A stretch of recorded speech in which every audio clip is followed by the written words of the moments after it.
had one thing I would say also to come back to this with the searcher thing, because that was something that upset me a little bit. I think it was Priscilla Presley who was quoted saying and telling about a letter Joe Esposito found next to Elvis's body, that he was tired of life. I don't know if it was out in American media, but it was out in Danish media. So everybody was writing about it. I thought, oh, I had to go in and tell them something else. This is not true. But she was saying that he might have killed himself, you know. But as far as I can understand from Lama Feig and Martin Lager, you know, he was probably surprised that he was ending this way. He had no plans of ending that way. And who would die that way? Nobody would, I think. Do you believe that he should have killed himself? I think all of that is just internet garble. I really do. I think it's rumor.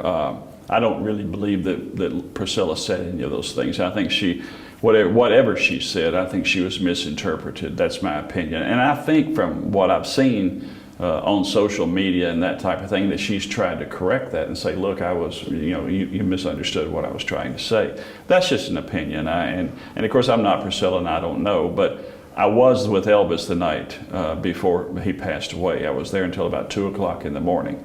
So I can tell you that Elvis Presley was excited about the next tour. He made comments to several of us that it was going to be one of the best tours that he had ever done.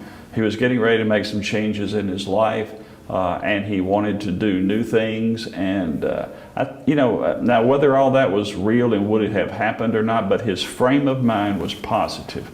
I do not think that Elvis Presley, who, as I've said, loved being Elvis Presley, would have ever contemplated hurting himself. And to be quite, let's just be honest, Stig, the way that he was found was a rather ignominious way for loved ones to find you. There are many other ways that with a little more dignity that one could decide to end one's life.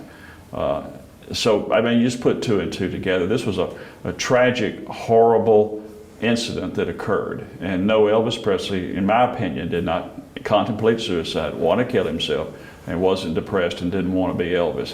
He was ready to go on tour the next day. And that's what I heard from some of the other guys. I think that's the truth. And another thing is also that some people put up like, oh, but it was the book from David Hebler, Sonny West and Red West, and many fans don't like them. But the fact is just, according to Billy Smith, it's just that Elvis already put up his idea about if anybody ever confronted him with anything from the book, he already knew what to say about that book and the things. And okay, he maybe changed his mind during the days, but he had a good way he would handle it and tell it. So there's no reason for him to start doing anything stupid because of that, because according to Billy, he was ready to go out on that tour, and if anybody was approaching him with any of the rumors, he had something to tell them right away about what he meant about that book. And if it gets too close, he would say, oh, I might have some small problems, but I'll fix it and get, you know. Well, let me say this. I think that the two people that were the closest, there's a lot of people that walk around and bill themselves as Elvis's best friend, or they're called Elvis's best friend. The two people, and I was not Elvis's best friend.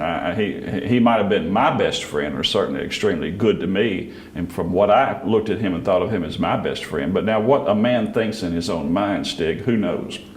But from observation, I can tell you that it was Billy Smith that probably was the closest to him. He was his cousin. He lived in Graceland. He was with Elvis from a child, from early childhood.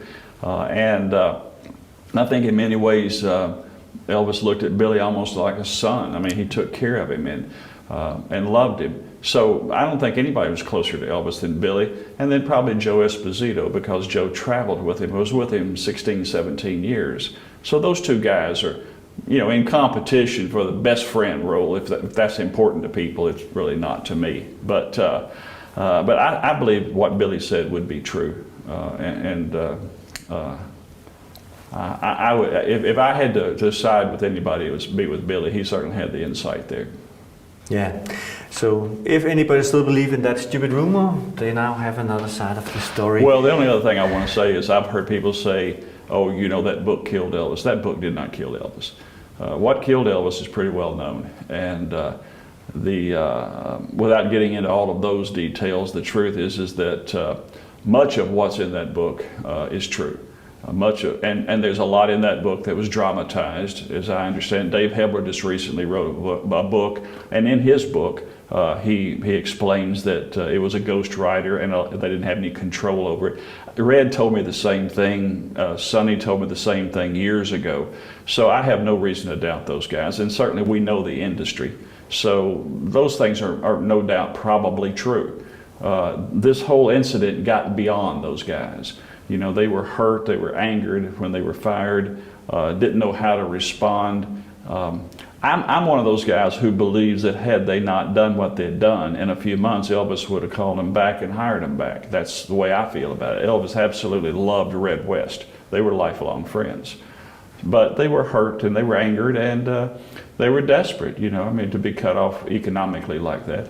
And put it up that way, just saying that it was actually not Elvis, according to what I've been told, was Elvis that told his dad to give them much more payment from that, but his daddy was a little bit cheap on it and gave them 1 week, I think 8 days or 10 days, whatever it was.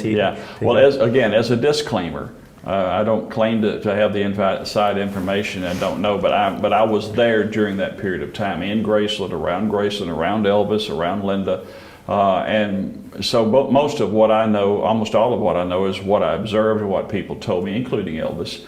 And I do believe that it was Elvis's intent to give them a nice severance package. And I also, and this is not anything Elvis told me, but my sense is I believe Elvis was upset with him for different reasons and sort of wanted to teach him a lesson, you know. And but I think it was his intent to bring them back. Elvis fired me. He fired me over a disagreement, and 2 days later he hired me back. So I mean, you know, Elvis he had a volatile temper. You know, he was like most artists. You know, it was he could be very dramatic, and he wanted to make points and you know, and to convey his emotions in a strong fashion. And when he would do that, sometimes he would get very angry and he would fire us, and sometimes he would fire different people and they would just ignore him and keep coming to work, you know, and then he would forget about it. So we had these things all the time. We were a bunch of guys, you know, working and living together. You know how this is, and friends.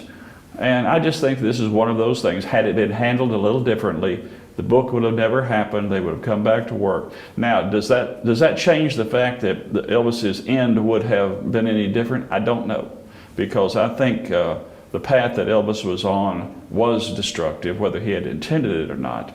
And I think that unfortunately his demise was going to happen without regard to whether or not Red, Sonny, and Dave Hebler were there or the book was written. So no, the book didn't kill Elvis Presley. Elvis's lifestyle killed Elvis Presley.